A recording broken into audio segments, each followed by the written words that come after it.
stick your hand in the air, and we'll not throw one at you because that would hurt, but we will get one your way. It is. We've been away. For those who have also been away, this is really. Yeah, let me do this. And it is a joy to be back with you all. We were on holidays in the North Coast, which means for us plenty of coffee. And the North Coast is littered, filtered with really good coffee shops. There was lots and lots of good coffee. It means, and with alongside that, then there is lots and lots of good Trebecks and croissants and like the wee custard tarts, the Portuguese. Loads of them, far too many of them. I'd love to be able to make them. Loads of time on the beach, building sand castles, and then throwing the boys in the water and splashing and wrecking. It was just just lovely. Just really, we had cracking weather. Like one of the days was too hot. We had to leave the beach. Like I know in Northern Ireland what's going on, and I'm still as pale as this. Anyway, holidays are needed, aren't they? We need them. It is a great time to rest and relax. I'm not sure if you've been able to get away, but just those moments of rest, those moments of relaxing. And for us, that's the North Coast. We've been going up there for about 6 or 7 years at this point, just constantly every summer. And just that time of revival and renewed strength and rest, especially when we consider life and the difficulties and the hardship and how it can feel so often kind of like a wilderness. Can you kind of picture a wilderness where the sun is just beating down on you. There's no real direction. It's just kind of vast. Loads of sand. There's nothing growing. There's just nothing there. And there's this weariness as you're just plodding along. And then you look outside in Ireland, you're like, life doesn't look like a wilderness at all, because look at all that green and all the rain that we've been having. It doesn't look like a wilderness, but we definitely feel it, don't we? That feeling of being exposed, of no clear direction, of weariness, no visible fruit, and just very little comfort. Life can feel like that. Now the Bible is really clear why. When you open the first few pages, it is really evident as to what has happened. We see God creating. He speaks and everything is created, and it's beautiful. And as he creates, there's this crescendo. He comes, the best is last when he forms us. And Adam and Eve are placed where? In a garden. Green grass. Beautiful trees and fruit and food and animals. And most importantly, God was there. It tells us that God walked in the garden in the cool of the day. But it's a place where we were to live, to work, to thrive. It's where we were designed for, to flourish. Then it all changes. Adam and Eve believe the lie. They take the fruit. They say no to God. No, I don't want you. I'm going to live my life my way. And sin comes in and breaks everything. And they're banished, aren't they? They're kicked out of that beautiful garden and banished to a wilderness away from God. Sin has broken everything.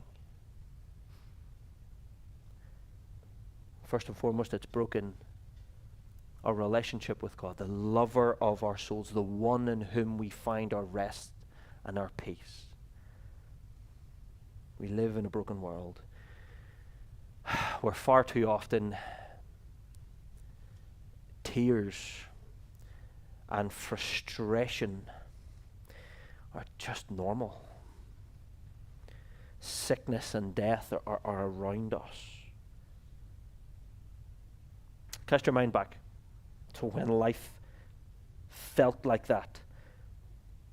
where it feels broken. You probably didn't have to go too far. So what do we do? What do we do when this is what life is? We need an oasis. Turn with me, please, to Exodus 35. Exodus 35. I have here that it's on page 94 in the church Bible. Can somebody confirm that? Yep, thank you. That's good, because I was wondering if I wrote that down right. Page 94 in the church Bible, Exodus 35. Because isn't it good news that Genesis doesn't stop with us in the wilderness? As in kicked out of Eden, kicked out where we're designed for? Isn't it good news that actually he doesn't leave us in the consequence of our actions, rotting in our terrible decision? Because what you see here in the whole book of Exodus, because this is the end, we're wrapping this up now, it's taking time. Well, what you see in the whole book of Exodus is how God works and saves and rescues his people, how he has brought them out of slavery in Egypt towards a promised land. Now, if you look at 35, they're standing at the bottom of Mount Sinai, and actually they've been there for about 3 or 4 months at this stage. And it's interesting. There's something slightly ironic here. They were saved out of Egypt, where they were put to work under harsh toil, and now as they are here, they're put to work to build a tabernacle. See, Exodus 25 to 30 is God giving the blueprints. He gives them the plan. Go and do this and do this and do this. And then Exodus 35 to the end is them completing this plan. And so if you flick through, we're not going to read it all, but if you flick through 35 onwards and just look at the headings in the Bible, they might be slightly different.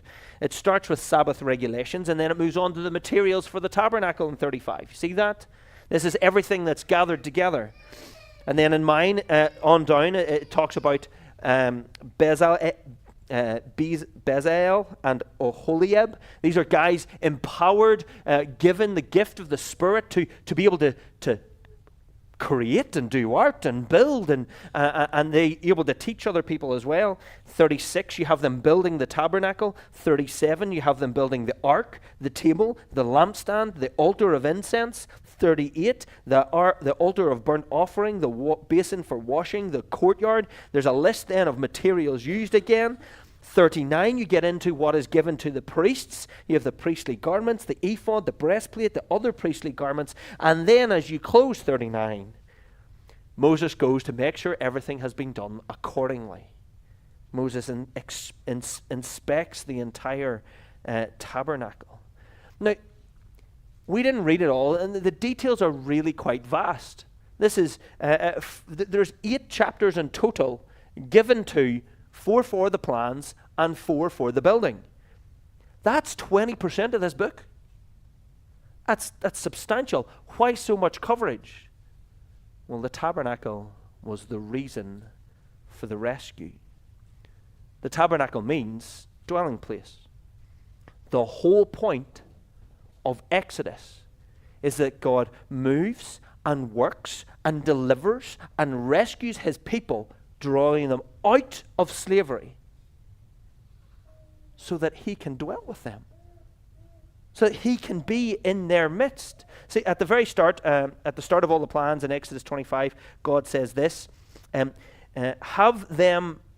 have them make a sanctuary for me, and I will dwell among them. Make this tabernacle and all its furnishings exactly like the pattern I will show you. And then at the end of the plans, God said in Exodus 29, then I will dwell among the Israelites and be their God, who brought them out of Egypt so that I might dwell among them. I am the Lord their God. See, the tabernacle is the reason for the rescue. That they're not just left to do whatever they want. They're brought so that God can come and dwell with them. It's what makes them them. Like if you think about the cultural narratives, what makes people Irish? Typically Guinness and good crack. What do we think French people? Baguettes. Yeah, good. Yeah, croissants. Germans, I don't know. It's the engineering for me. That's what I think of. Sausages? Oh, well, okay. The tabernacle is what set these people apart. This is what made them them. And so in the tabernacle, you have the ark. That was the place where the 10 Commandments were going to be held. It shows us how God reigns. The table was in there too, showing how God will eat with his people. There was a lampstand. This lampstand, obviously, lampstand light. It shows that the people would walk in God's light. But also, the lampstand was beautifully crafted. It had these wee buds of flowers blooming into it, made in pure gold, by the way. It showed us how this was the place where people would receive life. The law shows us how God is reordering the chaos of sin. And the priests show us the tabernacle is access into God's very presence. See, the tabernacle and all within it, everything, is a huge picture. A picture back. It all points back to Eden. The very place we were designed for. The very place where we would have flourished as people because God was there. And so as God rescues his people, the tabernacle is built so that he can dwell with them once again. It was to be an oasis in the middle of a desert where the work of Adam is undone and God dwells with his people. If you have chapter 40, flick to the end of chapter 40, verse 33, as we hear of the tabernacle is finished. So it's all built, everything is set apart. And then chapter 40, verse 33, then Moses set up the courtyard around the tabernacle, the altar, and put the curtain up at the entrance to the courtyard. And so Moses finished the work. The cloud covered the tent of meeting, and the glory of the Lord filled the tabernacle. Moses could not enter the tent of meeting because the cloud had settled on it, and the glory of the Lord filled the tabernacle. In all the travels of the Israelites, whenever the cloud lifted from above the tabernacle, they would set out. But if the cloud did not lift, they did not set out until the day it lifted. So the cloud of the Lord was over the tabernacle by day, and fire was in the cloud by night, in the sight of all the Israelites during all their travels. What's really interesting, once it's finished, there is no delay, none whatsoever. God's glory fills, God's presence fills the tabernacle. It's if he's waiting for the last piece to be put together, and that's where he wants to be. There's no waiting. He longs to be in the middle of his people. And that is why he is out. That's why he has saved them and brought them out of Egypt. He's delivered them to dwell with them.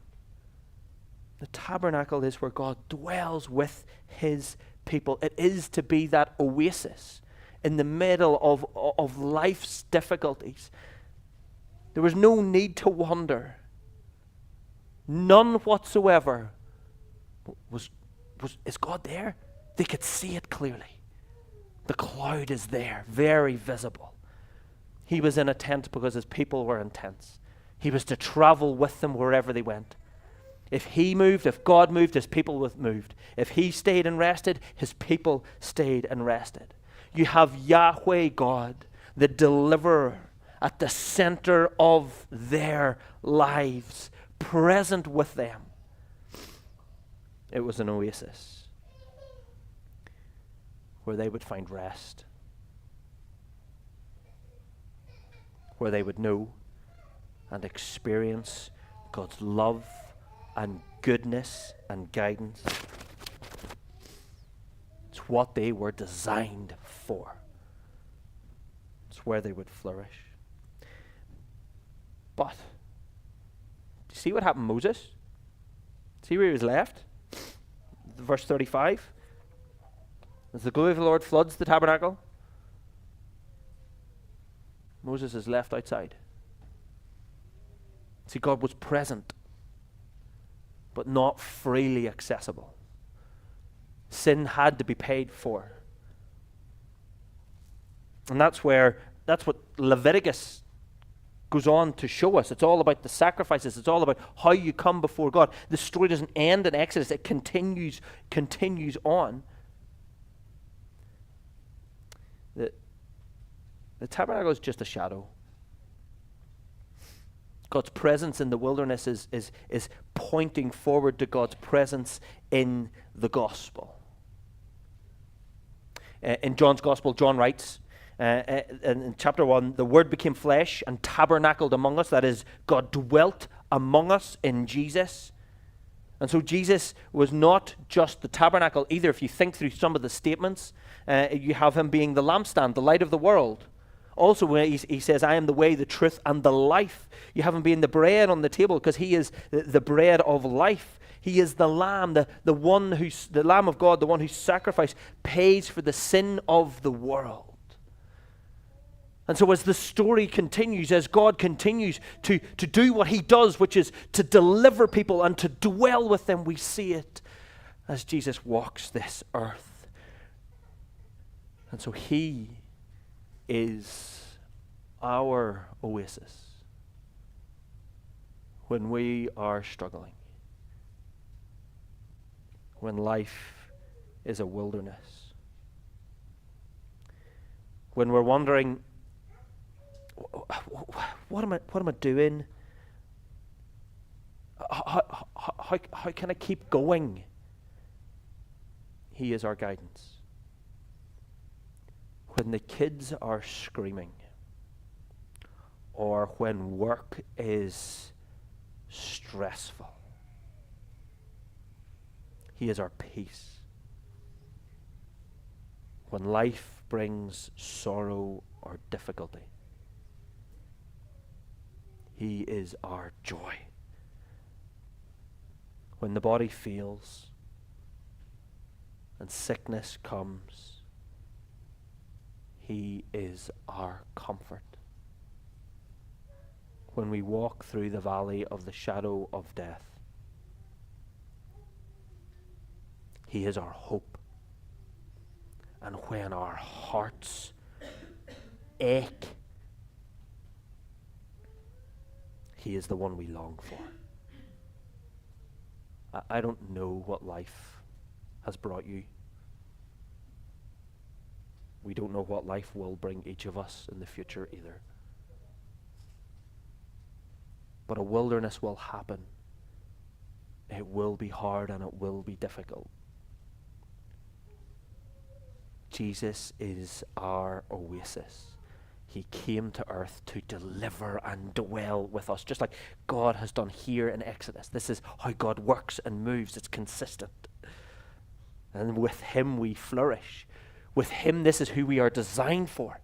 This is where we find all those, our rest, our hope, our joy, our peace, all that. In him, that is who he is. Now, he isn't here anymore. Imagine being the disciples, kind of learning these things, and then suddenly he disappears, dies and rises and disappears. He's ascended back to heaven. Jesus actually goes to tell us that this is better for us that he is not here. In John 14, Jesus tells us, I will ask the Father, and he will give you another advocate to help you and be with you forever, the Spirit of truth. Anyone who loves me will obey my teaching. My Father will love them, and we will come to them and make our home with them. And so now, because Jesus has ascended, the Spirit comes in his people. And we are the home of God. And Paul will write in 1 Corinthians, didn't you know that you yourselves are God's temple and that God's Spirit dwells in your midst? Have you ever met God? Yeah. To some extent we all have. Because he is present here in his people. In the church. Not this building. The building is not the church. In the people. Through his Spirit. We are the new tabernacle. And so like the ark placed in the old tabernacle, like the ark, we are the place where God reigns. Like the table, we are the place where God eats with his people in the communion meal. Like the lampstand, we are the place that the light of the gospel will shine out. Again, like the lampstand, we are the place where people will find the life of Jesus. Like the law, we are the place where creation is being reordered away from the chaos of sin. Like the priest, we can enter God's presence through the sacrifice of the Lamb of God. Much like Eden, much like the tabernacle, the church is now the dwelling place of the holy God. It's where we flourish. It's what we were designed for. And that means we are to be an oasis. That was true of the tabernacle and true of who Jesus is. That means we are to be an oasis as God's dwelling place. I have an uncle who I've farmed with for, well, I haven't farmed with him for years, but I did do it for years when I was a teenager. Every summer, long before I could drive tractors, and that's where he taught me all this stuff. Every summer. And he had two kind of jobs. He had a milking herd, but then he grew about 400 or 500 acres of barley and wheat, and that was to reseed, which meant it was under a lot stricter instructions. And so one of my jobs from an early age was to rogue. I had to weed the barley. I had to walk through on the tram lines looking for a weed called wild oat, and to pick that out, because if an inspector came and saw it, that field would be no good. You couldn't sell that for seed. There was one time, it was a new field. My uncle dropped me at the top of the lane. He says, "Go down to the bottom of that lane, jump the gate, and go and rogue that field." So right. So I went down, and you kind of went into this wee dip, and it was a beautiful day. I jumped the gate, and I kind of was like, "Ooh." The hedges were really tall and lush. And all you could hear was the buzzing of like the bees, and it was just birds. It was kind of in this couldn't see any houses, couldn't hear. There was nobody around me. Couldn't even hear that. Like the road was in the back end of nowhere, so there was no traffic on it anyway. It was just beautiful, just beautiful. It's amazing when we find those places, isn't it? Like this was well over 20 years ago, and I can still picture it, still picture the beauty and the rest and the peace that was just there in that moment. But I don't remember that day for the beauty. As I was walking up and down the field, the wheat, it was wheat, wasn't too tall, and there was wee white flowers on the top of it. It was the first time I had rogued the wheat with the wee white flowers, and the last. I started to get this runny nose. The eyes started to itch, and there was this just this uncomfortableness. And it's not very easy to leave somewhere like that whenever you've been dropped there in a car. So I kept going, and a wee while later, itchy all over. I was breaking out in hives. Shortly after, my tongue started to swell, and I just wanted out. I didn't finish, nowhere near it, jumped the fence. I needed out of there. You ever feel that about life? We long for that rest and that peace, don't we? But it doesn't seem to last. We live in a broken world where life feels like a wilderness, and so often we just want out. We need an oasis, a place where heaven and earth meet. That is to be us as God's people. Because in the wilderness there is no home, or there is no rest. We, the church, are to be a place where the lonely and the weary and the searching find warmth and hospitality. And the wilderness is really tiring. And we, the church, are to be the place of spiritual refreshment through prayer and praise and God's word and fellowship. The wilderness has no shade and the sun just beating down constantly. See, we, the church, are to offer care. We're to be a refuge, a voice for the voiceless. In the wilderness, very little grows. And we, the church, are to be a fertile ground where faith deepens and fruit blossoms. The wilderness is a real place of just harshness and volatility, just unrelenting. We, the church, are to be a place where the broken-hearted are comforted, where burdens are shared and forgiveness offered. The wilderness is a place of death, and we, the church, are to be the breath of life by speaking truth in love. We are called to be an oasis, to undo the work of Adam. This is where we will flourish, and actually this is where we're inviting others to come in and flourish too, because we have been delivered to dwell with God, and so be God's people. We need to be different. We are extending to others what we have received in abundance. So let's not be lacking.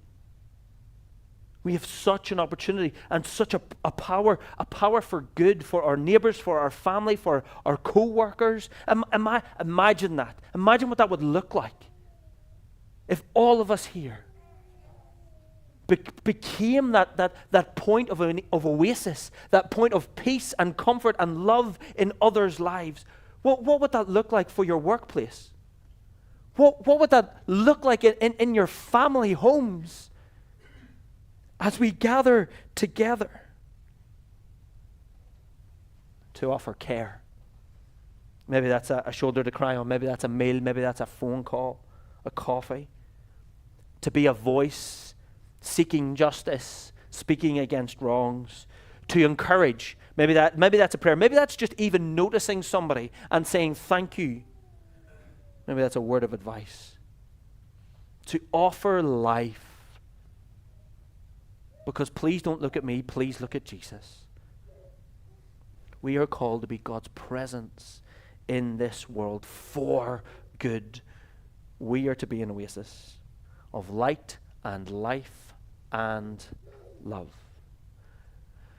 Now, we will not do that perfectly by any stretch of the imagination.